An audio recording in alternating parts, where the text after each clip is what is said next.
Karena kan sekarang itu 1 dari 10 orang Indonesia itu punya masalah mental. 27 juta orang Indonesia itu punya masalah mental.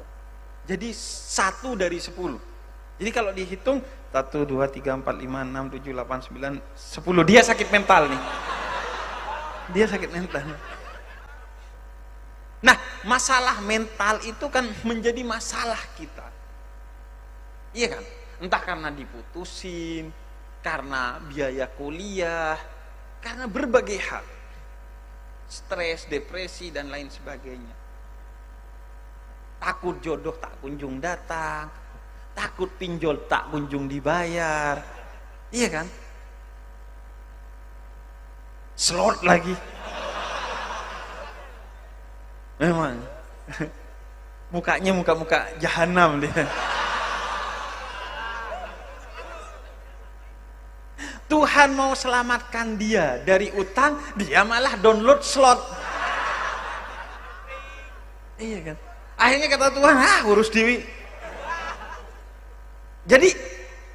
Jadi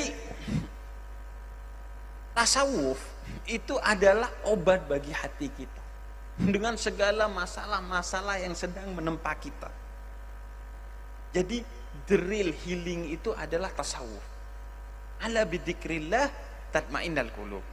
Sesungguhnya dengan bukan zikir kepada Allah, tapi mengingat Allah, itu adalah obat terbaik bagi diri kita.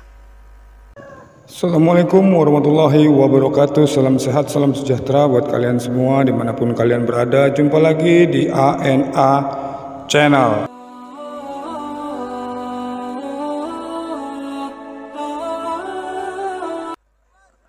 Bismillahirrahmanirrahim. Alhamdulillah wassalatu wassalamu ala Rasulillah wa ala alihi wa sahbihi wa man wala, amma ba'du. Assalamualaikum warahmatullahi wabarakatuh.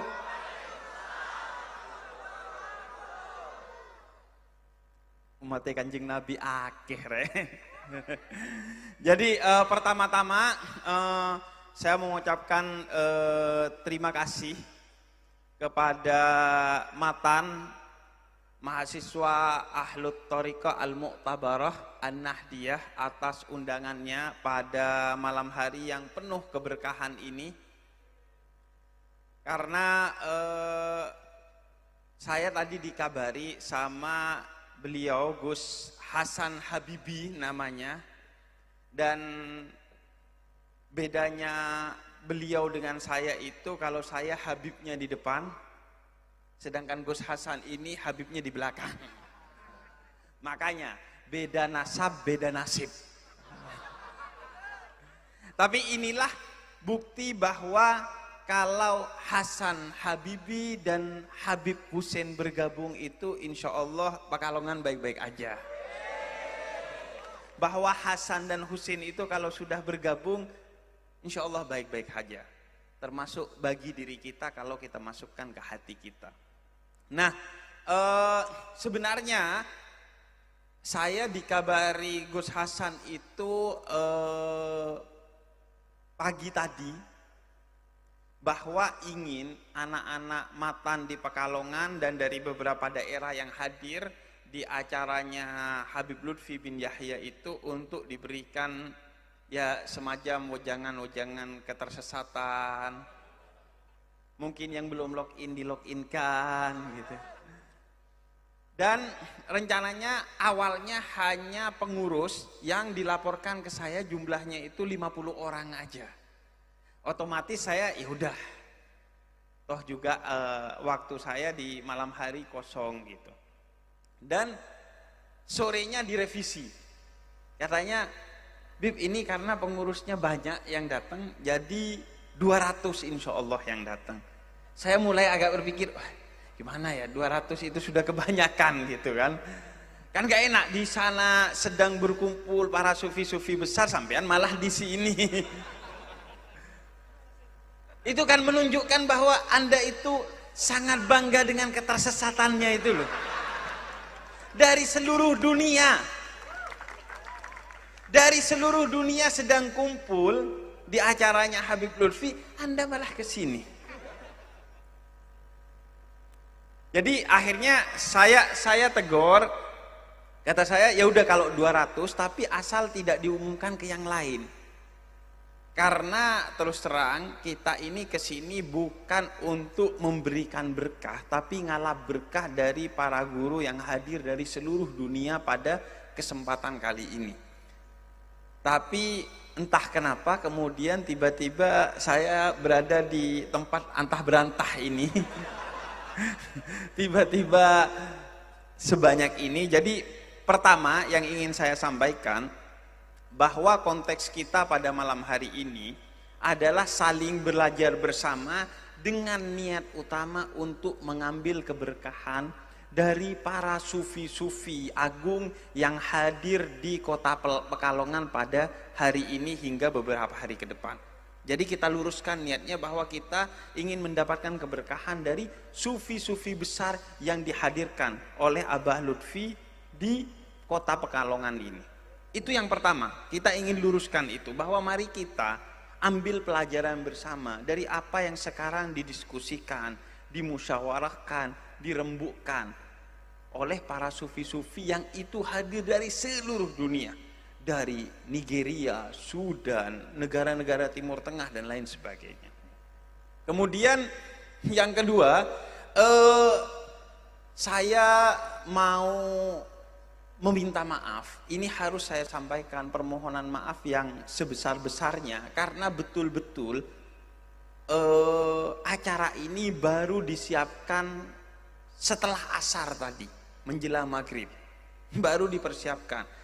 Kenapa saya harus minta maaf? Karena acara ini betul-betul dipersiapkan hanya untuk internal dengan asumsi 200 orang. Makanya diselenggarakan di kafe ini dengan harapan yang hadir ya cuma 200 orang, makanya persiapannya hanya untuk 200 orang sebenarnya. Maka tentu ketika membludak sebludak-bludaknya begini, tentu ada banyak sekali kekurangan, kekecewaan, mungkin hingga rasa sakit yang dialami oleh kita. Karena dari sejak di parkiran aja sudah gak siap ini. Ini seandainya bukan acaranya orang Islam, sudah dibubarkan.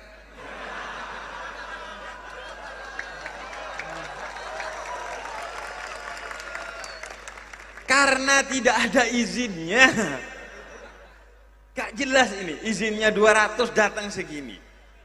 Maka ini juga jadi pelajaran bagi kita, bahwa kita bukan hanya ingin ketika kita ngaji, ketika kita beribadah itu mendapatkan kenyamanan seperti saat ini, tapi juga karena kita tahu beribadah itu penting dan kenyamanan dalam beribadah itu sangat menunjang ibadah kita, maka kita akan melindungi siapa saja umat beragama di Indonesia yang mau melaksanakan ibadahnya.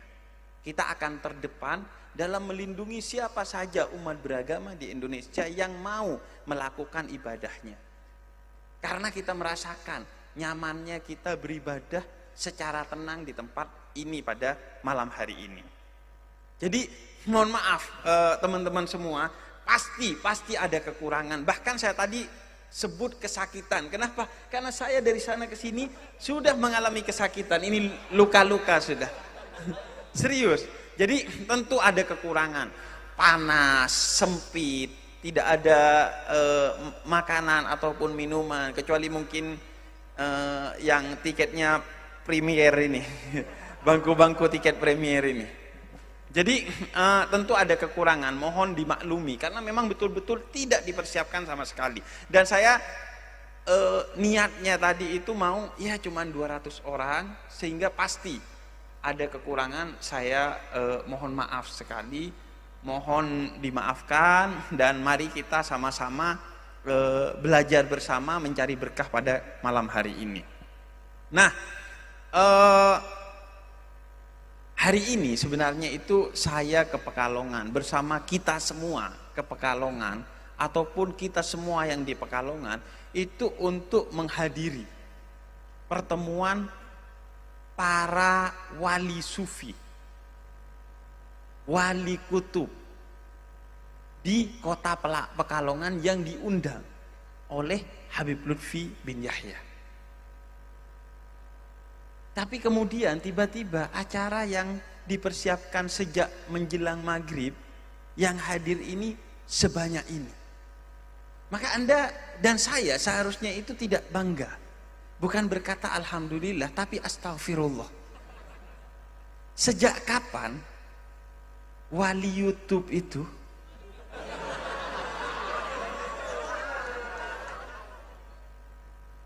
lebih di-excitetin daripada wali kutub loh? Serius. Saya ini kan cuman wali YouTube aja ya. Karena tidak bakat jadi wali kutub. Terlanjur nyuri rel ketika kecil. Sehingga gak punya bakat untuk jadi wali kutub. Maka saya memilih untuk menjadi wali YouTube aja. Karena syarat dan ketentuannya itu tidak berat. Maka kalian kemudian memilih di sini ngumpul bareng, itu menunjukkan bahwa prinsip dasar dari tasawuf itu tidak betul-betul dipegang oleh kita. Karena prinsip dasar dalam ilmu tasawuf itu, menurut misalnya Imam Hasanul Basri, itu adalah zuhud. Zuhud itu bukan anti dunia, tapi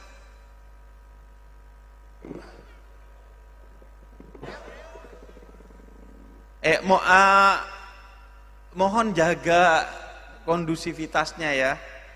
Gini, bagi saya ya, kekuatan kita itu adalah pada kebersamaannya. Maka mari kita tunjukkan, walaupun acara ini tidak dipersiapkan dengan baik, tapi kita adalah pribadi-pribadi yang mandiri dalam kebersamaan. Jadi kalau ada yang perlu geser-geser, kalau ada yang perlu berbagi tempat, tolong jangan ada egoisme di antara kita. Kasihan karena baik panitia maupun kita semua ini betul-betul tidak ada persiapan hari ini, sehingga mohon kita mempersiapkan sendiri-sendiri. Apa yang kurang tolong diisi, apa yang belum sempurna tolong disempurnakan. Kasihan agar tidak ada yang sakit, kecewa pada malam hari ini. Jadi saya lanjutkan. Prinsip tasawuf itu adalah zuhud. Zuhud itu bukan anti dunia, tapi menomorsatukan akhirat ketimbang dunia. Dunia itu sebagai yang nomor 2 dan sebagai jembatan menuju akhirat. Tapi intinya dunia itu tidak nomor 1. Nah, Anda semua pada malam hari ini kan sama sekali tidak zuhud ya. Anda memilih Habib duniawi yang jelas-jelas Habib industri ketimbang Habib ukhrawi, yaitu Habib Lutfi bin Yahya. Anda itu kan berarti zuhudnya kurang malam hari ini. Jadi saya membayangkan ya, Nabi Nuh itu kan pengikutnya 73 orang menurut beberapa riwayat. Itu kalau di TikTok gak bisa live. Kalau di Instagram gak centang biru. Tapi memang kan kekuatan dalam Islam itu tidak terletak kepada kebanyakannya, tapi pada kebenarannya. Tidak terletak pada kuantitasnya, tapi terletak pada kualitasnya. Makanya walaupun sedikit, tapi itulah golongan yang benar. Makanya kalau Anda baca Al-Quran, walaupun saya gak yakin, itu yang banyak itu seringkali dikritik oleh Al-Quran. Aktsarahum la ya'qilun, aktsarahum la ya'lamun, dan lain sebagainya. Yang banyak itu sering dikritik oleh Al-Quran, karena biasanya ketika banyak, egonya naik. Dia merasa paling benar dan menyalah-nyalahkan orang lain. Makanya sering dikritik, bukan untuk didiskriminasi, tapi untuk diingatkan, walaupun banyak jangan sok jago, misalnya begitu kata Al-Quran. Dan kita kemudian pada malam hari ini lebih memilih di sini. lebih memilih yang centang biru dong. Ini kan ibarat kata kalau sekarang itu sedang banjir keberkahan, Anda malah naik ke perahu saya yang tidak ada keberkahan di perahu itu. Sedangkan perahu besar yang penuh dengan keberkahan Anda tinggalkan itu. Jadi makanya dari awal saya bilang mari kita luruskan niat ya. Mari kita ngaji bersama dengan niat untuk mengambil keberkahan dari Habib Lutfi dan para sufi yang diundang dari seluruh dunia pada malam hari ini. Nah, malam hari ini kita mau bicara tentang tasawuf bagi anak muda di era modern ini. Jadi tasawuf ini adalah sesuatu yang menjadi dasar dari agama Islam, tapi seringkali dilupakan. Tasawuf itu adalah hasil dari salah satu rukun Islam yang justru paling tidak populer, yaitu rukun ihsan. Rukun Islam itu ada 3. Ada rukun Islam, ada rukun iman, ada rukun ihsan. Kenapa harus sampai 3? Karena umat Islam kadang nggak rukun. Makanya rukunnya banyak gitu. Jadi, tapi yang populer, yang sering diajarkan di sekolah-sekolah itu hanya 2 rukun, yaitu rukun Islam dan rukun iman. Rukun ihsan ini seringkali tidak diceritakan dan tidak diajarkan kepada kita. Sehingga kalau ditanya, dalam Islam itu ada berapa rukun? Ya ada rukun Islam dan rukun iman. Rukun ihsannya ini ketinggalan. Padahal ini adalah salah satu dari rukun dalam Islam yang merujuk kepada hadisul Jibril, hadis yang sangat populer yang diriwayatkan tentang seorang yang tiba-tiba datang kepada Nabi Muhammad, duduk mendekat kepada Nabi Muhammad, nempel kedua lututnya kepada lututnya Nabi Muhammad, yang setelah disinyalir itu adalah malaikat Jibril. Anda kok ketawa sendiri? Anda sesat itu ya? Anda tahu nggak yang banyak ketawa di dunia itu menangis di akhirat nanti?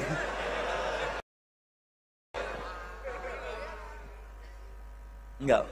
Jadi kemudian Jibril itu datang mendekat kepada Nabi dan bertanya tentang 3 rukun, yaitu rukun Islam, rukun iman, dan rukun ihsan. Rukun ihsan itu anta'budallah ka'annaka tara wa in lam takun tara fa annahu yara.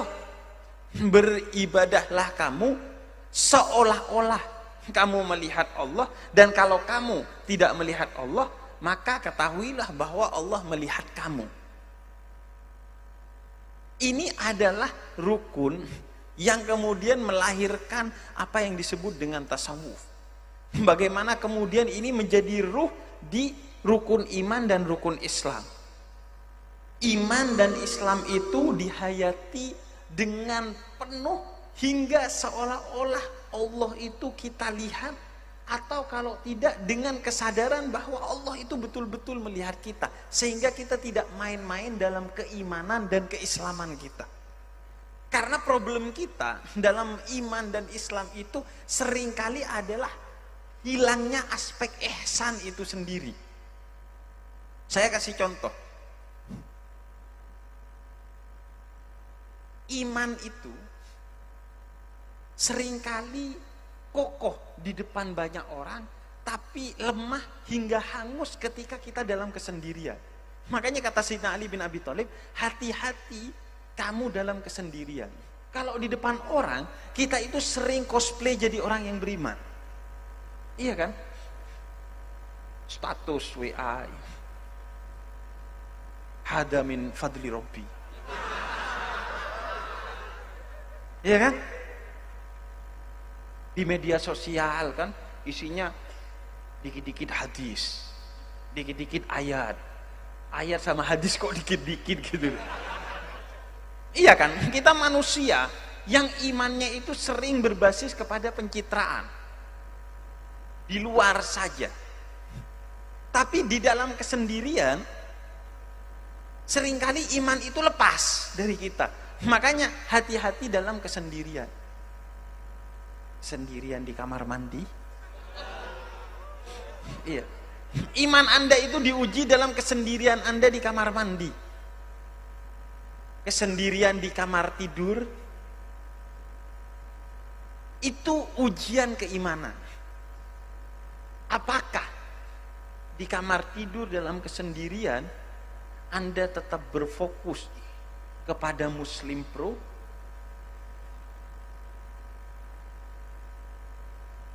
atau berfokus kepada aplikasi hijau?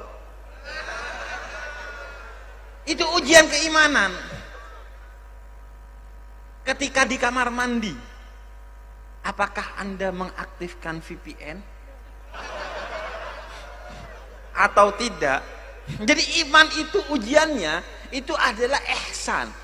Ketika Anda sendiri, itu Allah, Anda sadari nggak bahwa Allah itu melihat kamu?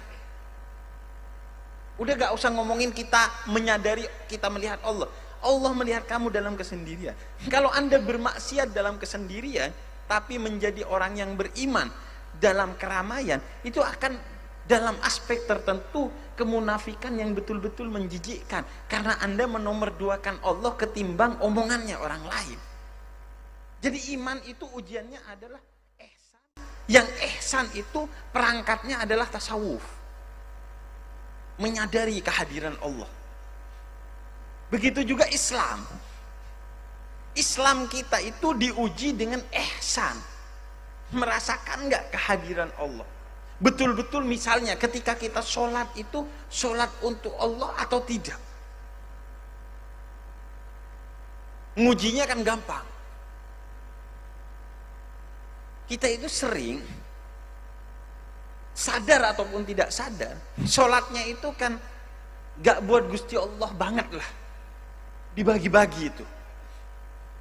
Ya buktinya kan kalau sendirian baca surat Al-Ikhlas, karena surat yang lain gak ikhlas kita ya. Tapi tiba-tiba rakaat kedua, waladhdallin amin, ada makmum gitu. Bismillahirrahmanirrahim. Yasin.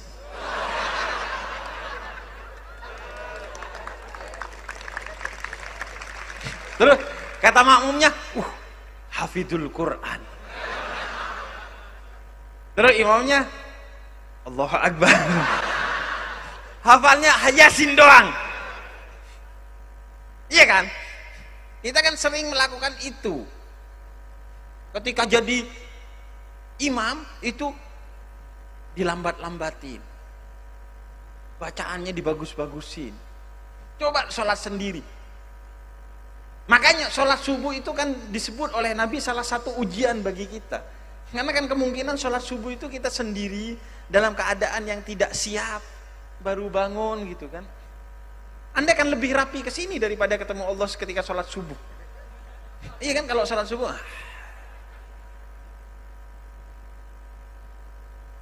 tidak ada aspek ihsannya. Kalau ada aspek ihsannya, Sayyidina Ali Zainal Abidin itu tidak sekali dua kali pingsan ketika mau sholat. Ketika dibangunkan, kenapa engkau hingga pingsan? Kemudian dikatakan oleh Sayyidina Ali Zainal Abidin, betapa aku tidak gemetar dan pingsan, sedangkan aku dalam sholatku sedang akan menghadap kepada pencipta yang menguasai langit dan bumi. Kita kan enteng gitu sholat. Anda itu ketika sholat kan ketemu dengan Allah, mi'rajul mu'min. Kok bisa itu loh pikirannya traveling? Iya kan? Pikiran traveling. Pinjol mana lagi yang mau diutangin? Iya. Jadi sebenarnya ihsan itu adalah salah satu rukun dalam Islam yang menjadi pondasi bagi rukun-rukun yang lain. Yang ihsan itu digembleng oleh tasawuf. Tasawuf yang mengajarkan kita untuk matang dalam rukun ihsan ini. Dan tasawuf ini yang seharusnya menjadi kekuatan utama kita di era seperti sekarang ini. Kekuatan ke dalam maupun kekuatan keluar. kekuatan ke dalam, karena kan sekarang itu 1 dari 10 orang Indonesia itu punya masalah mental. 27 juta orang Indonesia itu punya masalah mental. Jadi 1 dari 10. Jadi kalau dihitung 1, 2, 3, 4, 5, 6, 7, 8, 9, 10. Dia sakit mental nih. Dia sakit mental. Nah, masalah mental itu kan menjadi masalah kita. Iya kan?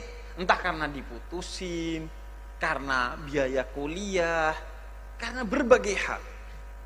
Stres, depresi, dan lain sebagainya. Takut jodoh tak kunjung datang, takut pinjol tak kunjung dibayar. Iya kan? Slot lagi. Memang. Mukanya muka-muka jahanam dia. Tuhan mau selamatkan dia dari utang, dia malah download slot. Iya kan? Akhirnya kata Tuhan, urus diri. Jadi tasawuf itu adalah obat bagi hati kita dengan segala masalah-masalah yang sedang menempa kita. Jadi the real healing itu adalah tasawuf. Ala bidzikrillah tatmainnal qulub. Sesungguhnya dengan bukan zikir kepada Allah, tapi mengingat Allah, itu adalah obat terbaik bagi diri kita. Karena seringkali zikir itu tidak jadi momen untuk mengingat Allah,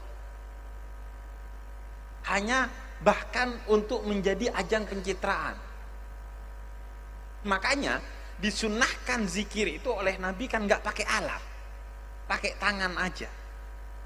Agar apa? Di antaranya agar kita tidak kelihatan seperti orang yang berzikir, agar zikirnya betul-betul lillahi ta'ala.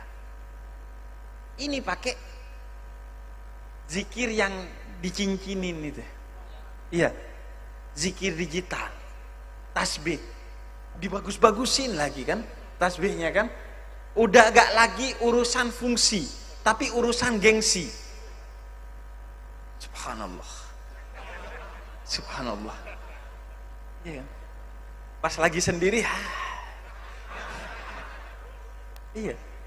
Mengingat Allah bahwa Allah itu selalu hadir menjaga kita. Sehingga la takhaf wa la tahzan. Tidak pernah takut karena pelindung kita Allah yang Maha Kuasa, dan tidak pernah sedih karena penghibur kita adalah Allah. Wallahu khairul hafidin wa huwa arhamur rahimin. Allah menjaga kamu dengan penjagaan yang pamungkas, melebihi penjagaan ibumu kepada kamu, atau bahkan penjagaanmu kepada dirimu sendiri. Jadi tasawuf itu untuk menjadi healing kita dari semua masalah kita. Karena menghadirkan Allah dalam penyelesaian masalah kita. Mau masalah rumah tangga, asmara, utang piutang, perjodohan, ekonomi, atau apapun. Maka tasawuf itu adalah penyelesaian bagi kita. Kemudian yang kedua, tasawuf itu juga media untuk keluar, bukan hanya ke dalam untuk menyelesaikan masalah-masalah kita, termasuk tadi ya, masalah iman dan Islam yang gak karuan tadi itu. Tapi juga keluar. Kenapa keluar? Karena begini, kita ini sedang menghadapi tantangan yang begitu besar. Tantangannya adalah pertama, agama Islam itu seringkali dianggap agama hukum, hanya agama hukum oleh para fenomenolog agama. Itu disebutnya agama hukum karena dikit-dikit haram, dikit-dikit haram, haram kok dikit-dikit kan? Iya kan? Orang Islam itu kan, haram, musik haram, ini haram, itu haram, semua haram. Maka oleh para fenomenolog agama itu sering disamakan dengan agama Yahudi, yaitu agama hukum. Sedangkan Kristen itu sering disebut sebagai agama kasih, nomos, yaitu agama kasih. Makanya saya agak berat ngelogin Onat itu. Iya.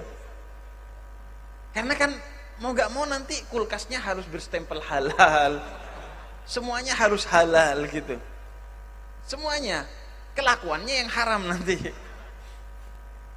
Jadi Islam itu seringkali dianggap agama hukum saja. Kenapa? Karena Islam itu sering menonjol fikihnya saja dan tenggelam tasawufnya. Makanya kata Annie Mary Simmel itu seorang fenomenolog agama yang sangat respect kepada Islam. Islam itu sebenarnya tidak kurang aspek kasihnya, cuma tertutup oleh aspek hukumnya. Yang orang tahu tentang Islam hanya hukum. Tidak ada aspek kasihnya. Padahal kasih itu kekuatan utama dalam tasawuf, dan tasawuf ini yang sering tidak didakwahkan.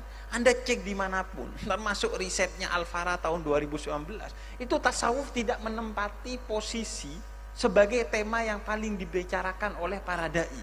Nomor 1 itu fikih, nomor 2 itu muamalah, nomor 3 itu tarikh, nomor 4 itu bahasa, nahwu sorof. Bahkan tasawuf itu gak ada.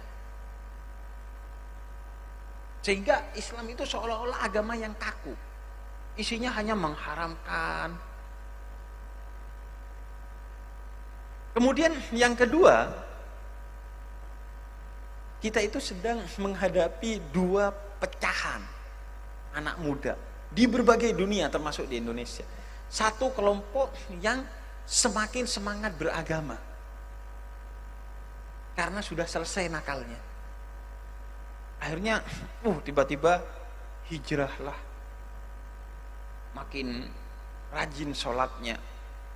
Tentu itu baik, tapi seringkali hijrahnya itu hanya pada aspek ritual saja. Dari gak sholat menjadi sholat, dari sholat di rumah menjadi sholat di masjid. Jadi aspek ritual. Jadi semangat umroh, semangat haji, gak semangat zakat biasanya. Jadi ada kelompok yang itu semakin semangat dalam beragama, dan biasanya aspeknya ritual. Nah, yang kedua, kaget Anda ya? Memang gitu, orang kalau hatinya gelap gampang kaget. Dikasih rezeki dikit langsung lalai, istidroj. Nah, yang kedua, ada gerakan anak muda di seluruh dunia yang semakin semangat untuk menjadi pribadi-pribadi yang ateis dan agnostik. Itu angkanya tinggi. Bahkan di Arab Saudi itu 5% di 10 tahun terakhir. Di Mesir itu pertumbuhannya 3 kali lipat 1 dekade. Di Pakistan, di Indonesia, di mana-mana pun sekarang itu ateisme itu semakin populer. Dan kita gak bisa sekedar bilang, oh ateisme itu salah, gak bisa. Yang harus kita lakukan adalah berdiskusi dengan mereka bahwa ateisme itu salah dan Islam yang benar. Kenapa mereka begitu? Ada banyak faktor. Risetnya Gallup itu menyatakan, 1, karena capek sama agama, kerjaannya dipolitisir, dikapitalisasi, dan digunakan untuk urusan-urusan duniawi. Yang kedua, karena agama yang seharusnya menjadi pemersatu seringkali justru jadi yang memecah belah dengan kebencian dan lain sebagainya. Kemudian yang ketiga, agama itu sudah tidak rasional. Isinya adalah orang-orang yang percaya saja tanpa menggunakan akal pikirannya. Sehingga banyak tuh arus ateisme. Kita gak bicara di negara-negara barat, kita bicara di negara Islam, di Mesir, di Arab Saudi. Kenapa? dua-duanya itu terjadi karena hilangnya aspek tasawuf dalam keberislaman kita saat ini. Kuncinya itu satu, tasawuf. Agar yang hijrah tidak hanya ritual tapi sampai tembus spiritual. Agar yang ateis itu merasakan kedamaian Islam dan aspek rasional Islam. Karena kedamaian Islam itu kuat diinvestasikan oleh tasawuf. Tasawuf itu yang biasanya mendamaikan orang. Dan juga tasawuf yang biasanya menyajikan Islam yang rasional. Karena dalam tasawuf itu ada yang namanya tasawuf akhlaki, tasawuf yang mendidik kita untuk menjadi pribadi yang baik dengan amalan ini dan itu. Ada yang tasawuf akhlaki dan falsafi. Ada yang tasawuf falsafi, yaitu memberikan aspek-aspek filosofis dari semua ritual ibadah kita. Kenapa sholat, kenapa zakat, kenapa puasa, kenapa haji. Karena kan seringkali kita itu hanya diajari bagaimana sholat, bagaimana puasa, bagaimana zakat, bagaimana haji. Tapi kenapa sholat, kenapa puasa, kenapa zakat, kenapa haji, kan nggak tahu. Kenapa kamu sholat? Ya ayah saya sholat. Kenapa kamu haji? Ya ditawarin travel. Iya kan? Iya. Nggak tahu sampai sana. Pelangap, lungu gitu ya. Makam Ibrahim dianggap tempat pemakamannya Nabi Ibrahim gitu. Saya itu ada tuh orang yang tiba-tiba di makam Ibrahim itu serius, dia menganggap itu makamnya Nabi Ibrahim. Enggak, maksud saya ini kan enggak usah jauh-jauh ke aspek sejarah ya, aspek rasional aja. Kalau makam Nabi Ibrahim itu cuman segitu, apa dikubur berdiri gitu? Iya kan? Itu rasional aja enggak masuk gitu. Jadi karena kenapa? Karena kita hanya belajar bagaimana haji, tidak diajarkan apa itu haji atau kenapa kita berhaji. Bayangkan orang dulu itu kalau pulang haji langsung digelari haji sama Belanda. Karena kenapa? Karena rese, ngajak orang untuk melawan Belanda. Karena hajinya bener, pulang-pulang itu membawa semangat revolusi. Makanya digelari haji agar bisa dipantau oleh Belanda pergerakannya. Karena orang pulang haji biasanya bawa ide-ide yang revolusioner. Di sana ketemu dengan tokoh-tokoh agama. Sehingga pulang-pulang semangat untuk melepaskan Indonesia dari kolonialisme. Sekarang setiap tahun 200.000 lebih umat Islam berangkat haji. Belum yang umroh. Totalnya itu 1 juta lebih umat Islam itu haji dan umroh. Pulang-pulang bawa apa? Oleh-oleh. Oleh-olehnya sepalsu gelar hajinya. Karena beli di Tanah Abang. Beli di pusat oleh-oleh haji dan umroh di Pekalongan. Kan iya. Palsu. Bayangin itu kalau dari 200.000 yang haji setahun. Kalau 1%-nya berarti 2.000. Jangan. 0,1% berarti 200. Jangan deh 0,01%, 20 aja yang jadi. Selesai itu Indonesia. 20 orang setiap tahun datang dari haji dan membawa nilai-nilai revolusioner untuk mengubah bangsa, memajukan bangsa dan lain sebagainya. Itu kan selesai urusan bangsa kita. 10 tahun kita punya 200 orang revolusioner. Tapi kan kita gak pernah tahu tuh haji buat apa. Makanya berebut cium Hajar Aswad sampai nyikut orang lain. Iya kan? Bayangkan, Sayyidina Umar itu sudah menyindir kita. Seandainya bukan Nabi yang mencium kamu, saya tidak akan mencium kamu, wahai Hajar Aswad. Itu untuk menunjukkan bahwa ciumlah Hajar Aswad sebagaimana Nabi menciumnya. Dan Nabi menciumnya dengan kerendahan hati tanpa menyakiti orang lain. Karena Nabi berkata, la doror wa la diror. Seorang muslim itu tidak menyakiti dirinya apalagi orang lain. Ini sikut-sikutan. Saya kemarin pas haji, tiba-tiba dipepet sama satu orang. Saya seperti kenal mukanya. Walaupun saya gak kenal orang ini siapa, tapi mukanya familiar. Bukan Onal. tanah haram itu kan artinya tanah suci, bukan tanah bagi orang peminum haram. Jadi dipepet tiba-tiba, kemudian mau cium hajar aswad kata dia. Lah, maksudnya, iya nanti saya antar. Makelar dong, Makelar. Dan kenapa saya familiar? Karena orang Madura.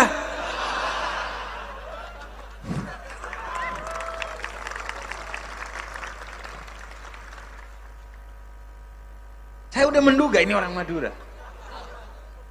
Saya kasih kodenya kan. Tretan Tibi. Engki. Tretan Tibi, saudara sendiri. Sesama orang Madura itu kan begitu. Jadi karena itu maka tasawuf itu memberikan nuansa agar orang itu tertarik kepada agama. Karena agamanya begitu filosofis dan rasional, dan karena agamanya itu begitu meneduhkan. Maka dari itu yang dibutuhkan oleh kita saat ini itu adalah atraksi tentang Islam yang bernuansa tasawuf agar dilirik. Kalau Islam yang tampil di permukaan itu bukan hanya fikih tapi tasawuf, niscaya Islam itu akan digemari. Niscaya arus login itu membludak. Serius. Kenapa? Karena kalau Islamnya itu tasawuf, bahkan Coldplay aja tertarik. Coldplay aja tertarik. Saya gak bercanda, beneran. Anda tahu, coba Anda buka nanti wawancaranya Chris Martin. Tahun 2014 di satu media namanya Sunday Times. Itu dia berbicara tentang tasawuf yang mengubah dirinya. Tasawuf dalam Islam kata dia itu mengubah hidupnya dan dia begitu hormat kepada tasawuf. Makanya Coldplay itu punya satu lagu. Namanya judulnya itu Bani Adam. Serius, ada tuh di YouTube. Anda nonton saya terus sih di YouTube. Jadi ada lagunya Coldplay itu Bani Adam judulnya. Itu terinspirasi dari salah satu syair seorang sufi. Sufi Persia. Sa'di Shirazi.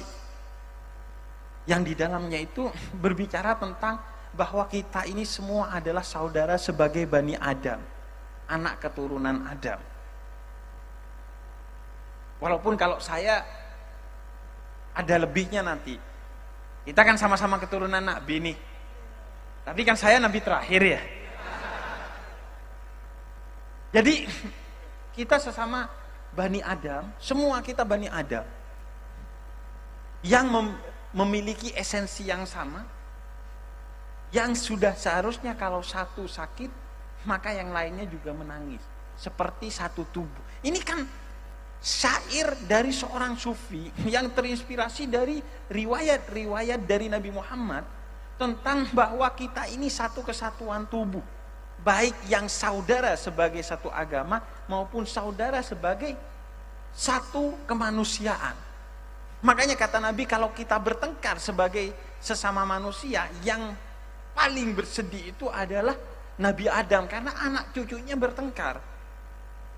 Nah ini syair yang sangat Islam dan kemudian diadopsi menjadi lagu, bahkan menjadi judulnya oleh band Coldplay. Makanya saya mau nonton Coldplay itu. Serius. Itu ada lagunya Bani Adam, itu diselipkan syairnya Shirazi. Seorang sufi abad ke-13. Dan dia mengakui bahwa tasawuf melalui buku-buku Rumi yang dibaca oleh Chris Martin itu mengubah hidup dia. Mengubah hidup dia. Betapa hidup itu menjadi indah, betapa masalah-masalahnya menjadi selesai dan lain sebagainya. Bayangkan dia mengambil nilai dari kita sedangkan kita abai kepada nilai ini. Seandainya ini yang dipertontonkan kepada dunia, niscaya dunia itu akan silau melihat Islam. Itu makanya bahkan ya Obama itu pernah mengutip Shirazi.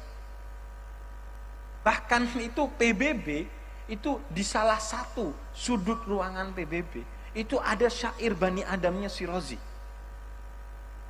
Dan itu tasawuf. Dan itu yang tidak kita pamerkan.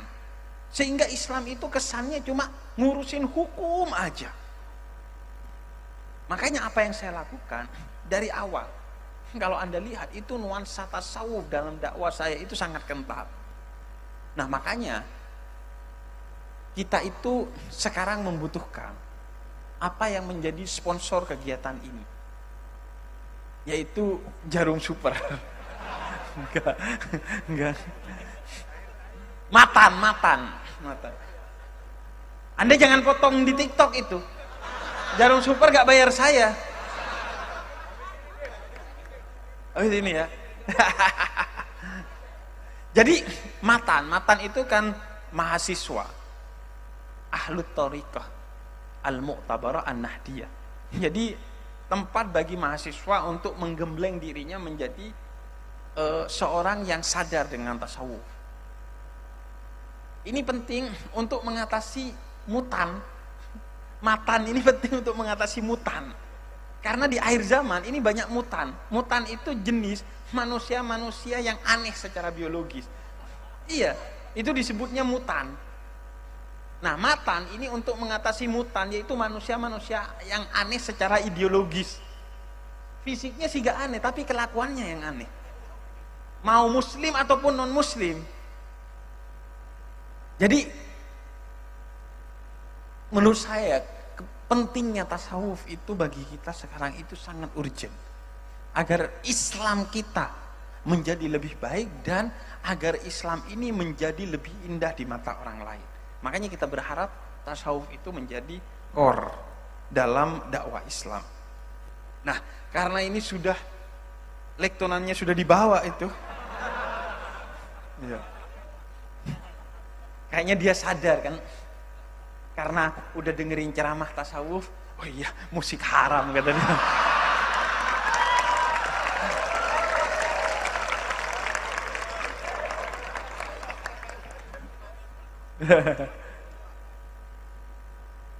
Enggak, musik yang haram itu yang pasti adalah satu, yaitu mulut kamu yang mengeluarkan kata-kata yang buruk kepada orang lain. Najasatul lisan al-bada'at, kata Nabi. Najisnya mulut seseorang yang mengeluarkan kata-kata kotor kepada orang lain meskipun dibungkus dengan nada-nada yang indah.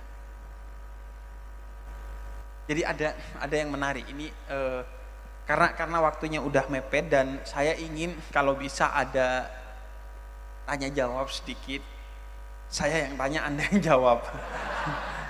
Enggak, tanya jawab sedikit ya, agar lebih bisa, agar kita bisa lebih bersama belajarnya dan bisa menjawab apa yang ingin Anda dapatkan dari tempat ini, bukan ingin saya sampaikan kepada Anda. Karena kalau saya nggak ingin menyampaikan apa-apa sebenarnya, saya pesimis melihat Anda. Jadi sebagai penutup, jadi kemarin itu ada satu penjelasan dari Habib Umar bin Hafid yang sangat menarik tentang musik. Beliau katakan begini, nafsu itu adalah sesuatu yang sensitif dalam diri manusia. Sensitif kepada kebaikan, sensitif juga kepada keburukan. Maka tugas kita menjadikan nafsu itu sensitif kepada kebaikan, bukan sensitif kepada keburukan. Dan ornamen utama untuk mengutak-ngatik aspek yang sensitif itu adalah dengan perangkat yang sensitif juga, yaitu musik. Sayyidina Hasan bin Sabit menjadikan syair sebagai salah satu seni di zaman itu untuk melawan caci maki kepada Nabi Muhammad dengan pujian-pujian kepada Nabi Muhammad. Maka untuk melawan orang-orang yang menggunakan musik guna mengarahkan nafsu itu kepada keburukan adalah dengan kita bermain musik untuk mengarahkan nafsu itu kepada kebaikan, sebagaimana Sayyidina Hasan bin Sabit yang menjadikan syair untuk melawan orang-orang yang menyebarkan kebencian kepada Nabi Muhammad. Karena kalau cuma diharamin, emang Coldplay jadi gantung gitar gitu? Wah, musik haram, oke gitu misalnya kan enggak. Mereka tetap akhirnya musik digunakan untuk kebencian kepada manusia, kepada Islam, kepada siapapun. Digunakan untuk kemaksiatan. Maka kita lawan dengan sebagaimana yang dilakukan oleh Sayyidina Hasan bin Sabit. Bikin lirik, bikin musik yang mengarahkan kepada sensitivitas nafsu menuju kepada kebaikan. Dan itu yang akan menang, itu yang akan abadi. Terbukti sebagaimana Sayyidina Hasan bin Sabit. Saya tanya, ada enggak kalian yang nyampe syair-syair kebencian kepada Nabi Muhammad kepada kalian? Yang nyampe kepada kita syair-syair kecintaan kepada Nabi Muhammad. Burdah, maulid, dan lain sebagainya, barzanji. Syair-syair kebencian kepada Nabi Muhammad tidak sampai ke kita karena dia ditelan oleh waktu. Dunia itu tidak berpihak kepada kebencian. Dunia itu tidak berpihak kepada kehinaan. Sehingga tidak ada tempat untuk kebencian dan kehinaan. Yang sampai kepada kita adalah perlawanan yang dilakukan oleh Sayyidina Hasan bin Sabit. Pernahkah Anda ketemu dengan makam pembenci Nabi? Makam pencaci Nabi? Nggak ada makamnya. Yang ada adalah makam orang-orang yang mencintai dan memuliakan Nabi dengan syair. Maka yang abadi itu adalah cinta, sedangkan benci itu akan ditelan waktu. Dan itulah tasawuf. Maka mari kita lawan segala kebencian itu dengan sensitivitas. Yang kita tidak miliki itu sekarang oleh sebagian kita adalah sensitivitas. Gak sensitif kepada orang lain. Tidak memiliki sensitivitas. Makanya tadi saya tekankan, ayo kita itu menjadi bukan hanya jamaah, tapi jam'iyah. Bukan hanya kebersamaan, tapi solidaritas bersama. Punya sensitivitas. Kalau di sampingnya ada yang belum dapat tempat duduk, kita geser sedikit. Kita jaga kondusivitas dengan sensitivitas. Karena itulah yang hilang dari agama kita. Sensitivitas. Tetangga udah gak makan, tetap aja kita enteng hidupnya, seolah-olah gak ada masalah. Padahal itu masalah kita loh.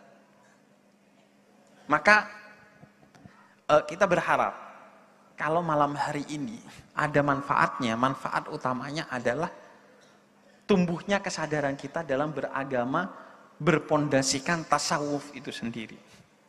Agar suatu hari Coldplay login. Ya bayangin tuh, kalau tasawuf terus kan, saya yakin ya kalau yang tampil dari Islam itu tasawuf, itu orang rebutan login itu serius. Kalaupun nggak login ke agama Islam, tapi login mencintai Islam, tidak ada itu Islamofobia. Karena betul-betul kekuatannya adalah pada tasawuf itu sendiri. Bayangin tasawuf itu, saya bisa bicara panjang tentang itu, tentang keindahan tasawuf. Tapi ini sebagai penutup, satu cerita tasawuf yang begitu indah.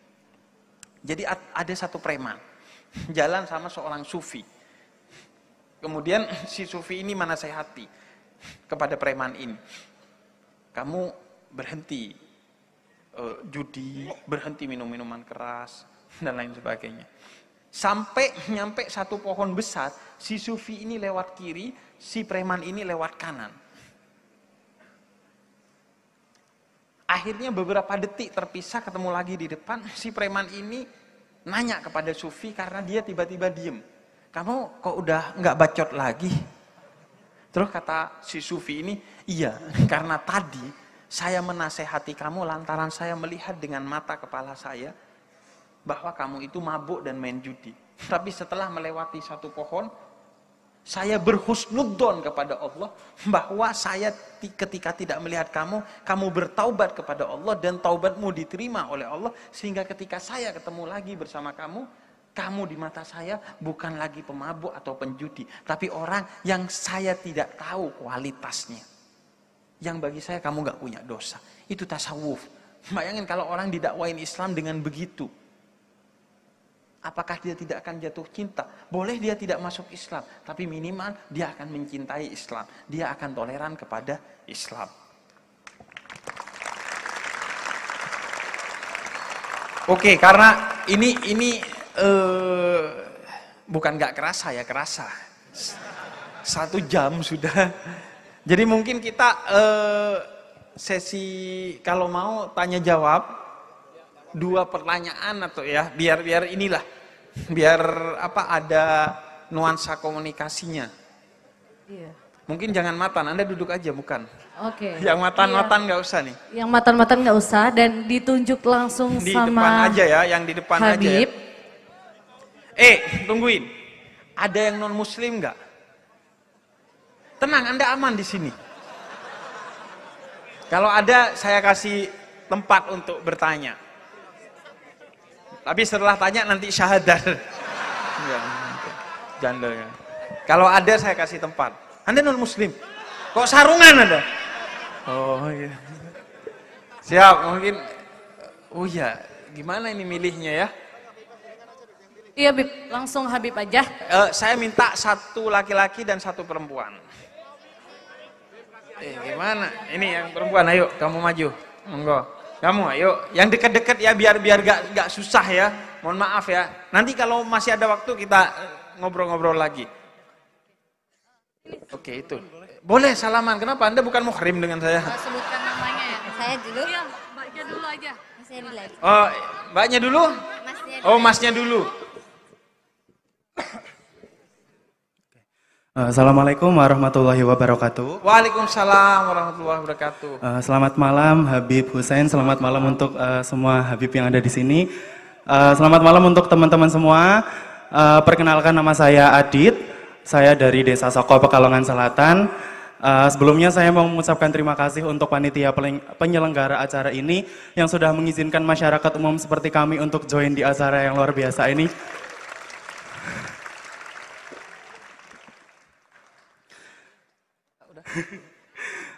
Bib, Masya Allah, finally.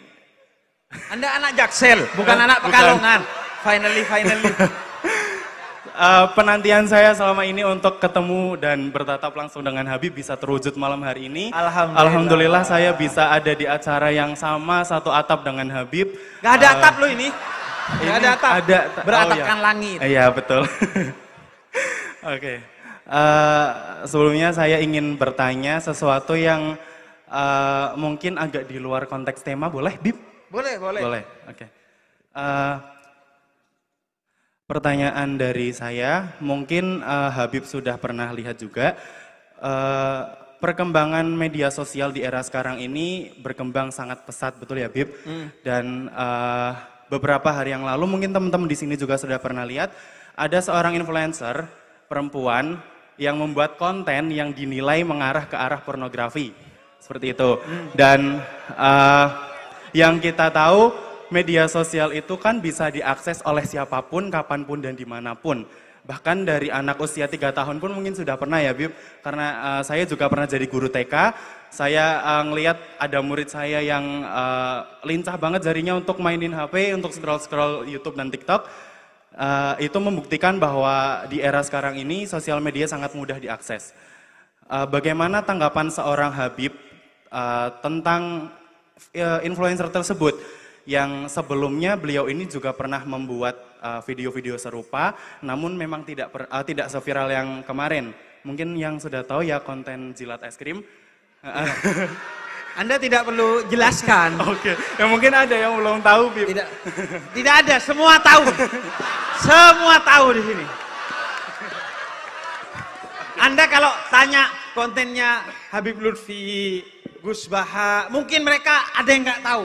Tapi kalau jilat es krim semua tahu ini. Siap, itu ya. Ya. Oke. Saya pernah lihat di salah satu podcast YouTube beliau dengan salah satu seorang YouTuber, dia bilang itu adalah hal yang lumrah, itu adalah hal yang wajar bagi dia, dan dia tidak keberatan kalau dirinya dijadikan mohon maaf fantasi untuk kaum laki-laki. Secara tidak langsung dia mengatakan hal seperti itu. Kira-kira bagaimana tanggapan Habib tentang hal itu? Karena di sini kan banyak teman-teman perempuan, meskipun saya yakin teman perempuan yang di sini tidak akan seperti itu. Jadi kita butuh sudut pandang atau point of view dari seorang Habib. Oke. Terima kasih. Wassalamualaikum kasih. warahmatullahi wabarakatuh. Saya takut lama-lama ngasih mic ke dia. Nanti omongannya makin kemana-mana dia. Ya. Monggo. Nemu foto, sini.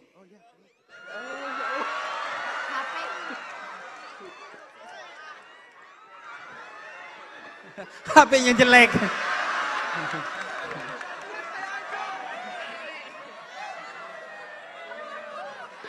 Izin mau peluk boleh? Boleh, mari.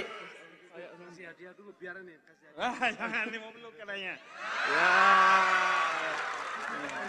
Enggak, terima kasih.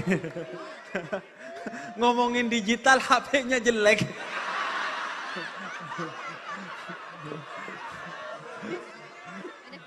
Monggo, namanya siapa? Oke. Bismillahirrahmanirrahim.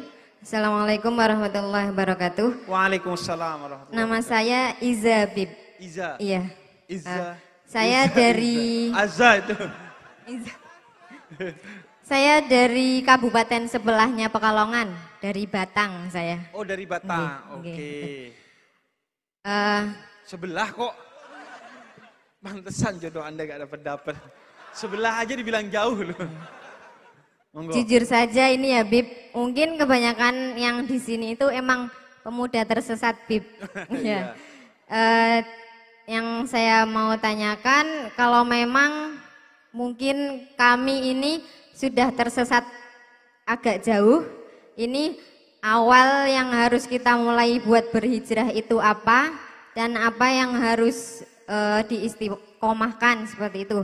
Dan mungkin sebagian besar dari kami di sini, kalau misalkan salah niat nih ya Bib, misalkan kesini cuma pengen ngefoto Habib misalkan, terus buat SG dan lain sebagainya. Semoga dari malam ini yang awalnya niatnya salah, jadi berawal menjadi pemuda milenial dan Gen Z terutama yang mau berubah dari malam ini sampai nanti menjadi yang lebih baik lagi seperti itu. Amin, insya Allah. Siap, terima kasih Mbak Iza. Iya, ayo selfie kita. Mbak Iza. Siap, difotoin.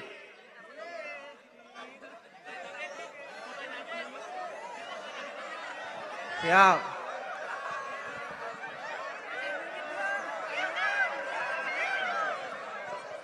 Iya, terima kasih. Bib, Jadi nih ya. bentar. Oke. Mungkin yang malam ini datang Habib untuk berfoto, semoga diluruskan niatnya. Oke. Bib, Oke, sudah pertanyaannya? Sudah. Tapi saya boleh foto nggak, Bib? Nggak bercanda ya. Anda jangan terlalu serius dengan saya. Bib, ada satu titipan pertanyaan dari teman-teman di belakang. Kalau mau ngundang Habib, bagaimana caranya? Karena udah ada yang berulang kali lewat DM dan segala macam menghubungi Instagram Habib dan media sosial, tidak ada tanggapan kami. Iya. Pertanyaan titipan Bib ini. Oke, siap.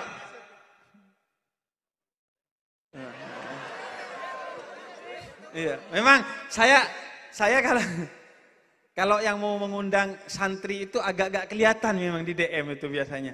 Wah ini paling dikei berkatan aku. Nantilah ya, kita bahas satu persatu. Mari kita bahas satu persatu, ini menurut saya penting sekali ya. Jadi gini, pertama itu bukan influencer yang jilat es krim itu influenza. Iya. Orang yang sedang sakit. Ya, mungkin karena kebanyakan es krim, jadi influenza dia. Terus apanya terus? Udah, jadi gini, ada beberapa hal yang ingin saya bahas terkait itu. Pertama ya, dia itu kan berkerudung. Saya nggak tahu kerudungnya apakah hanya untuk sensasi, karena kan tragedi itu soal tabrakan. Orang berkerudung melakukan aksi teatrikal yang maksiat akhirnya menjadi viral. Dan itulah kesalahan pertama kita di media sosial. Yang kita cari adalah viral. Sehingga apapun dihalalkan demi viral. Sehingga jualannya di media sosial hanyalah sensasi dan kontroversi, bukan prestasi dan introspeksi. Iya. Maka jangan pernah bermedia sosial itu untuk mencari sensasi dan kontroversi. Jangan pernah. Gini, saya kasih tahu ya. Dulu, ketika Nabi Ibrahim selesai membangun Ka'bah, Al-Quran menceritakan Allah meminta kepada Nabi Ibrahim untuk memanggil orang-orang untuk berhaji ke Baitullah. Kemudian kata Nabi Ibrahim, ya Allah bagaimana aku memanggil dia? Memanggil mereka di seluruh penjuru dunia ini. Kemudian kata Allah, panggil saja. Selebihnya itu urusan aku. Dan akhirnya sekarang setiap tahun 2 juta lebih orang berhaji karena panggilan Nabi Ibrahim beberapa abad yang lalu di padang pasir yang gersang dan tidak ada orang satu sekalipun. Jadi, kalau Anda menyampaikan pesan-pesan Tuhan di media sosial, walaupun tanpa kontroversi dan sensasi, Allah yang akan mengatur sehingga Anda menjadi viral. Gak usah jualan sensasi dan kontroversi. Sebagaimana Nabi Ibrahim, jerit-jerit sendiri di gurun pasir, disuruh Allah, beliau lakukan dan akhirnya sekarang jutaan orang berhaji ke Baitullah. Karena Allah yang ngatur, Allah yang ngurus. Jadi bermedia sosial karena Allah, gak usah karena kontroversi dan sensasi, selebihnya Allah yang ngurus agar Anda itu viral kalau memang Anda pantas viral. Kalau memang Anda pantas terkenal, kalau memang Anda pantas centang biru, kalau Anda pantas untuk mendapatkan exposure, Allah yang akan atur. Serius. Saya itu gak pernah menikmati berada di kondisi ini. Karena saya itu betul-betul tidak pernah menikmati. Kalau Anda tanya kepada orang-orang di sekitar saya, misalnya kayak Gus Hasa, saya itu gak pernah menikmati berada di kondisi ini. Saya itu pengennya gak ngurusi kalian lah. Ngurusi diri sendiri saya. Serius, saya tidak pernah menikmati ini. Anda lihat, gaya saya itu penuh dengan malu-malu, terasa tidak nyaman dengan kondisi ini. Tapi ya ini amanah yang saya yakini Allah titipkan kepada saya. Problem kita itu merampas sesuatu yang tidak diberikan oleh Allah kepada kita. Seolah-olah kita bisa merampas dari Allah, padahal nggak bisa. Wa makaru wa makarallah wallahu khairul makirin. Anda mencoba-coba viral tanpa izin Allah, maka Allah akan habisi Anda dengan cara yang begitu mengerikan. Udah jalani aja dengan niat yang baik, Allah yang atur. Saya itu 2 tahun sebelum akhirnya saya muncul di YouTube itu mencoba bikin beberapa santri agar bisa menjadi influencer. Makanya nama YouTube saya bukan Habib Ja'far, tapi Jeda Nulis. Karena itu tidak dibuat untuk diri saya. Ada beberapa orang yang saya gak sebutin orangnya, itu awalnya saya siapin untuk itu. Tapi karena gak viral-viral, akhirnya ya udah. Dan semuanya itu berjalan begitu saja, gak pernah kita bikin-bikin. Pemuda tersesat itu gak tahu saya tiba-tiba itu kejadian dan viral. Login itu bercandaan tiba-tiba jadi viral. Semuanya Allah yang atur. Maka gini, Nabi Musa itu digelari kalamullah. Padahal Nabi Musa itu nabi yang paling tidak bisa kalam. Karena Nabi Musa itu cadel. Lantaran makan bara ketika kecil. Nabi Musa itu kurang cakap berbicara, makanya diberi Nabi Allah Harun di sampingnya untuk menjadi juru bicaranya. Nabi Harun itu kata Gus Baha kan nabi proposal. Untuk nemani Nabi Musa agar bisa berbicara dengan baik kepada umatnya. Karena Nabi Musa itu bukan pembicara yang baik. Tapi kenapa justru dijuluki sebagai pembicara Allah, kalamullah? Karena Nabi Musa itu adalah seorang yang sangat baik dalam berbicara dengan Allah.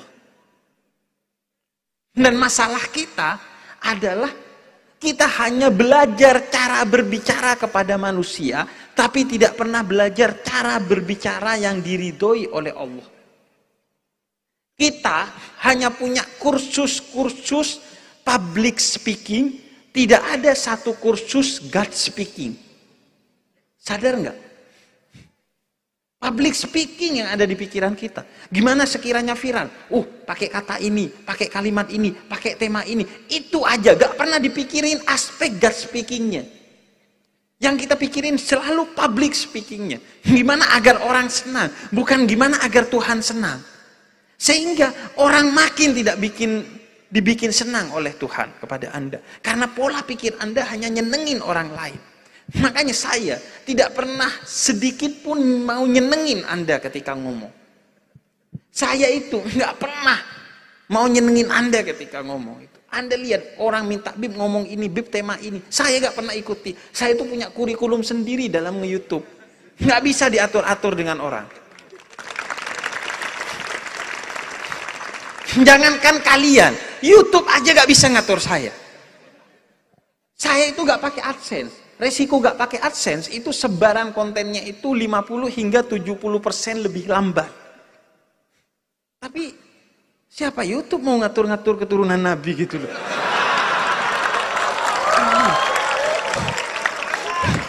Saya itu 5 tahun gak pakai AdSense, gak pernah pakai AdSense. Dan insya Allah gak akan pernah pakai AdSense. Gak apa-apa YouTube gak dukung saya. Tapi Allah bersama kita. Itu omongan motivator itu. Jadi begitu.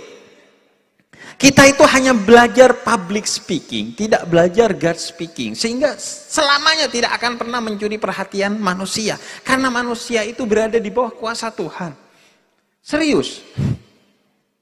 Saya itu gak pernah mempertimbangkan omongan orang atau permintaan orang dalam dakwah saya.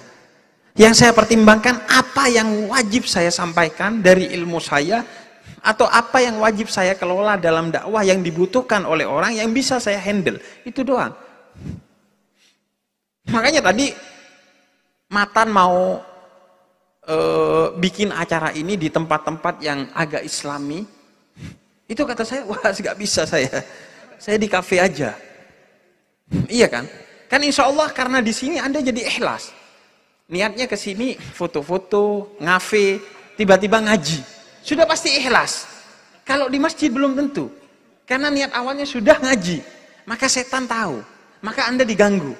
Kalau di sini kan setan malah sorong-sorong. Wah mau ke kafe nih. Berangkat. Gak taunya ngaji. Jadi pasti ikhlas. Kemungkinan ikhlas. Nah, saya itu gak pernah. Anda kalau tahu, di berbagai kesempatan podcast, saya selalu cerita bahwa saya gak mau diatur siapapun untuk berdakwah. Baik temanya dan lain sebagainya. Bahkan, saya gak mau punya fans. Karena fans itu seringkali membunuh apa yang difanin. Beatles dibunuh oleh fansnya. Ya. Kemudian Mahatma Gandhi dibunuh oleh fansnya. Kemudian Sayyidina Ali bin Abi Thalib dibunuh oleh fansnya. Khawarij itu adalah orang yang kharaja, orang yang keluar dari kengefanan kepada Sayyidina Ali. Dulunya dia fansnya Sayyidina Ali, kemudian kharaja, Khawarij, keluar. Karena ilfil, akhirnya membunuh Sayyidina Ali. Makanya kalau ada orang, Habib saya ngefans sama Habib, Anda mau bunuh saya? Iya. Mungkin tidak membunuh secara fisik, tapi membunuh secara karakter. Mulai ngatur-ngatur, Bib bikin ini dong, Bib ngomong ini dong. Gak saya turuti. Berapa juta orang yang nyuruh saya itu bikin konten pemuda tersesat lagi. Setiap saya posting apapun, Bib pemuda tersesat lagi. Tapi sampai detik ini gak saya bikin lagi. Memangnya siapa Anda mau ngatur-ngatur saya? Ya.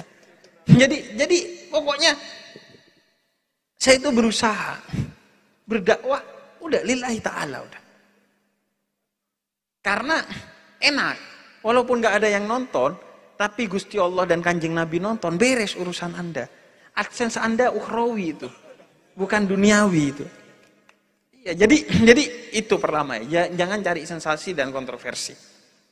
Kemudian yang kedua, kita itu berada di masanya Nabi Allah Nuh. Bedanya Nabi Nuh itu banjir air, kita banjir informasi. Maka yang harus kita lakukan adalah bikin perahu atau naik ke perahu yang baik agar tidak kelelep oleh banjir informasi. Apa perahu itu? Perahu itu adalah algoritma. Kok bisa? Sarungan, songkoan, FYP TikToknya makan es krim.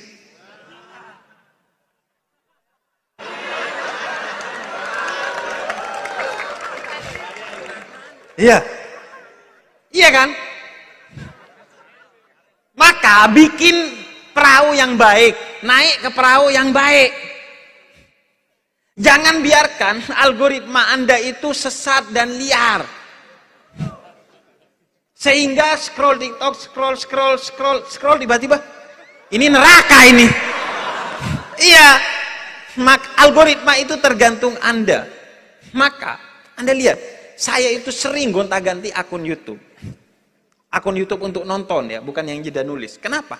Karena begitu algoritmanya saya gak suka, saya ganti. Ulang dari awal, sampai algoritmanya sesuai dengan yang saya suka. Sehingga isinya apa yang saya suka. Dan gak mesti ceramah. Ya hiburan, tapi hiburan yang saya suka. Yang konstruktif, edukatif, revolusioner, dan lain sebagainya. Begitu juga TikTok, apapun, itu kan algoritma, itu kan suara hati kita ya. Di tengah disinformasi, di tengah arus informasi yang begitu membanjiri kita, kita disuruh milih. Sekali, 2 kali, 3 kali kita milih, oleh algoritma dianggap kita suka kepada hal itu. Sehingga dijejali terus. Makanya makan es krim ada di HP dia. Karena sebelumnya sudah ada makan es krim yang lain yang dia tonton. Serius. Itu nafsu. Itu nafsu.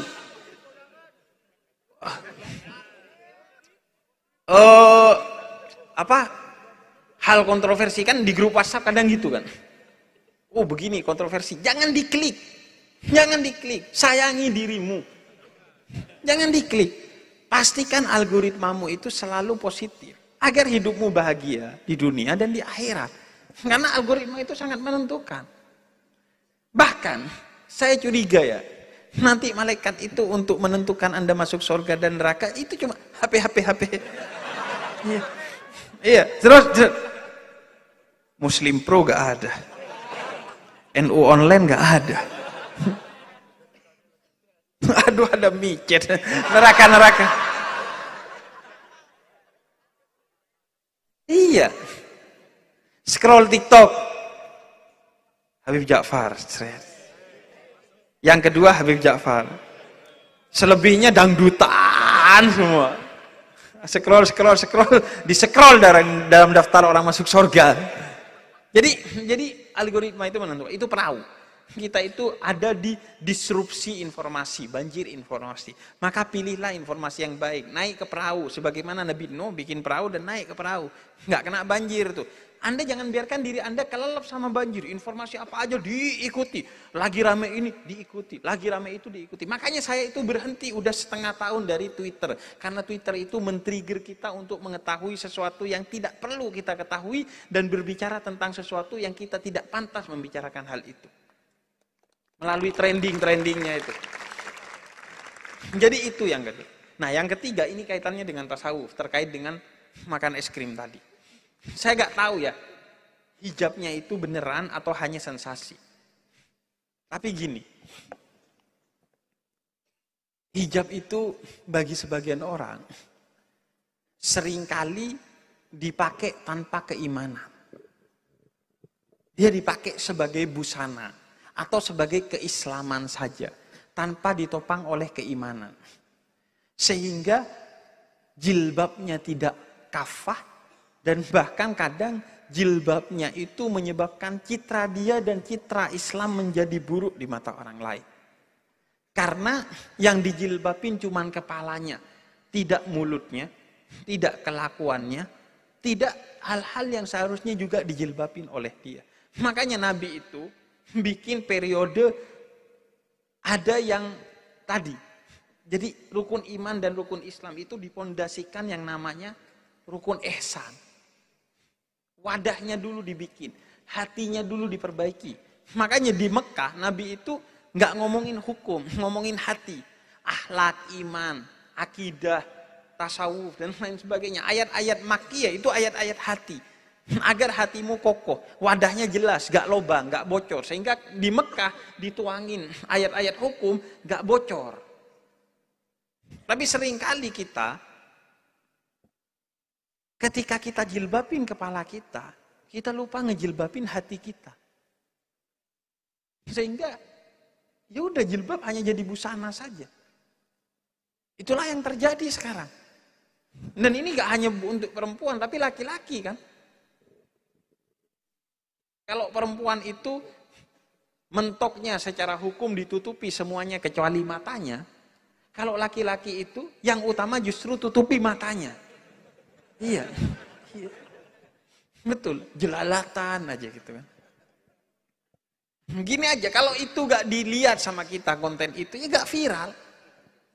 Kan gitu juga. Maka yuk masuklah ke tasawuf gitu. Siapkan wadahnya. Terlampau.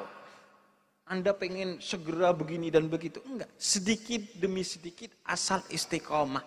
Karena istiqomah itu adalah pintu menuju karomah. Begitu kata Nabi Muhammad. Jangan banyak tapi musiman. Maka udah sedikit demi sedikit aja yuk. Dan hormati spiritual journey setiap orang. Hormati perjalanan spiritual setiap orang. Jangan menganggap, gua kuliah udah jilbaban, lu kok belum jilbaban? Saya ketika SMA udah pesantren, kamu kok gak pesantren? Atau, dia udah jilbaban, saya kok belum jilbaban ya?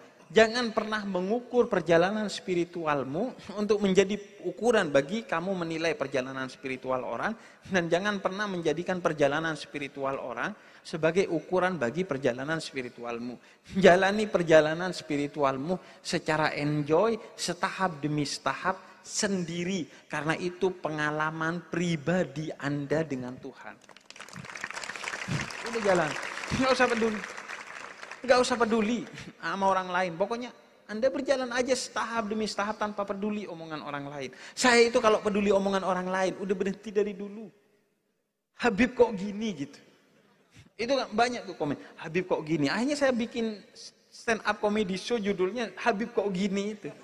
Iya, makin dikritik makin jadi. Iya, karena tadi God speaking bukan public speaking. Gak ada urusan kita sama manusia. Ayah saya mengajarkan, kamu itu harus menjadi baik di mata Tuhan, bukan terlihat baik di mata manusia. Nah, kita kan sebaliknya, pengen terlihat baik di mata manusia, tidak peduli pada pandangan Tuhan. Ayo kita hormati dan jalani spiritualitas setiap orang dalam perjalanannya, termasuk diri kita sendiri. Jalan aja, sendiri-sendiri, udah. Fokus saja. Nah, kemudian yang mbaknya tadi ya, soal hijrah itu ya Pak, saya kok jadi soal hijrah Pak ya, harus memulai dari mana ya? Memulai dari sini. Enggak, soal hijrah gini. Tadi sebenarnya sempat saya singgung bahwa sebaiknya itu diawali dari apa yang menjadi tasawuf tadi. Wadahnya dulu dibenahi. Sambil dijalani yang lain, tapi kalau kita bicara mana yang harus lebih diprioritaskan, itu tasawufnya. Sambil Anda sholat, yang sholatnya begitu itu, sambil juga dibenahi secara prioritas aspek pengetahuan tentang sholat itu sendiri. Karena Anda tidak akan pernah khusyuk sholat kalau tidak tahu apa maksud dari sholat itu sendiri. Jadi awali dari itu. Dan jangan pernah menganggap bahwa hijrah itu ada kata hentinya. Tidak pernah berhenti. Karena kata Nabi, seorang itu harus terus lebih baik setiap saatnya. Dan juga Jangan pernah menilai orang lain itu dari perspektif hijrah kita. Oh, mentang-mentang udah baik, kemudian melihat orang lain dengan pandangan yang buruk karena belum hijrah. Padahal dia juga menjadi hijrah karena dulu dipandang tidak dengan buruk oleh orang yang sudah hijrah. Maka pandanglah dia seolah-olah kamu memandang masa lalumu. Saya itu sebelum kesini di Madiun kemarin diundang PT Inka. PT Inka itu BUMN yang bikin kereta dan semua terkait dengan kereta api. Padahal saya pencuri rel kereta loh. Tapi pelajarannya adalah kan mending mantan preman ya, daripada mantan orang baik. Kemudian yang kedua, walaupun dulu saya pencuri rel kereta, tapi kalau Tuhan mau, Tuhan akan kasih jalan untuk saya menjadi pribadi yang baik. Maka kalau Tuhan kasih itu kepada saya, Tuhan juga akan kasih kepada siapa saja yang meminta. Makanya ketika seorang sufi itu ditanya oleh muridnya, bagaimana kita bisa mencapai derajat-derajat kewalian seperti orang-orang sebelum kita yang menjadi wali begitu tinggi. Kemudian kata sufi itu, sadari bahwa Tuhannya para wali terdahulu adalah Tuhan yang juga kita sembah sekarang. Maka kalau dia memberikan itu kepada orang terdahulu, mengapa dia tidak akan memberikan kepada kita? Maka yang harus diintrospeksi adalah apakah kita sudah sama dalam bersyariat dan bertarekat seperti para wali-wali terdahulu. Jadi hijrah itu gini, yang penting Anda memulai aja. Memulai dari orang yang tepat. Orang yang tepat. Siapa orang yang tepat?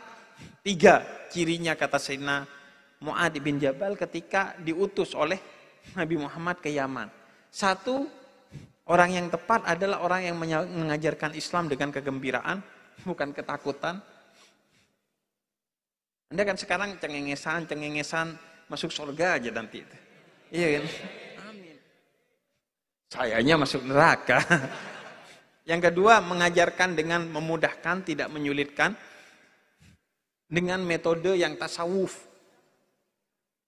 Sedikit demi sedikit. Dengan metode yang adaptif.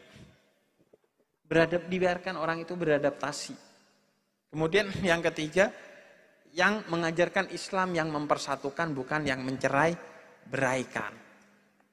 Yang penting jalani itu. Gak perlu berharap harus ada finishnya. Gak ada finish. Finish itu adalah ketika kita sudah melakukan apa yang harus kita lakukan.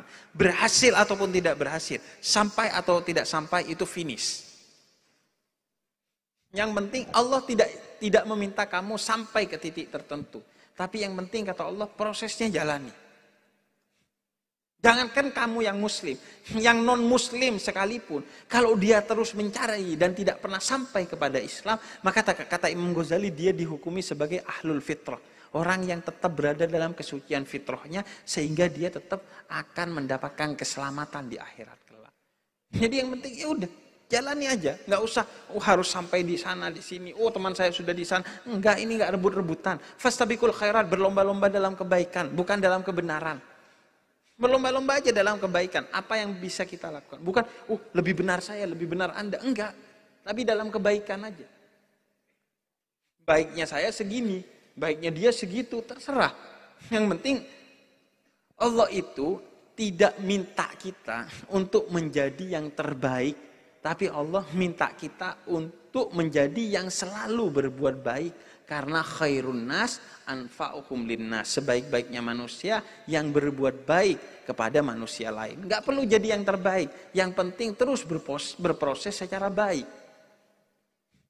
Karena pada akhirnya surga itu tidak ditentukan dari banyaknya ibadah kita. Tapi rahmat Allah, dalam melihat ketulusan kita. Walaupun banyak, tapi kalau Allah tidak merasakan ketulusan dalam yang banyak itu, ya kualitasnya segitu. Tapi walaupun sedikit, tapi jos gitu ketulusannya. Wah, Anda sekali sujud aja kata para sufi, tapi betul-betul dengan penuh penghambaan, maka Anda akan diberikan hadiah yang begitu indah kelak di akhirat. Satu aja sujud menjadi cukup untuk kita. Nah, kemudian yang terakhir soal undangan ya. Wah, undangan itu gini ya. Saya itu gak punya manajer. Saya memang tidak pernah punya manajer. Saya tidak punya manajemen. Kenapa? Agar saya bisa ketemu dengan kalian semua. Makanya saya gak pakai manajer. Kalau saya pakai manajer, saya tidak kira ketemu dengan Anda. Saya ketemu dengan TV yang bayar mahal, dengan YouTube yang bayar mahal. Makanya saya nggak mau manajer. Saya sudah niat, saya nggak pakai manajer, nggak pakai manajemen. Karena perspektif manajer dan manajemen itu siapa yang bayar paling banyak. Makanya saya cuma pakai asisten yang ngatur-ngatur. Tapi saya juga nggak tahu itu aturannya gimana. Yang DM juga banyak. Ya kalau jodoh kita bertemu. Kalau enggak, insya Allah di lain waktu. Jadi saya juga nggak tahu tuh, ya sekenanya. Tapi memang ini kan musim politik ya kan? Ya. Jadi saya izin itu sangat mengurangi kehadiran saya di ruang publik, kecuali di program-program YouTube.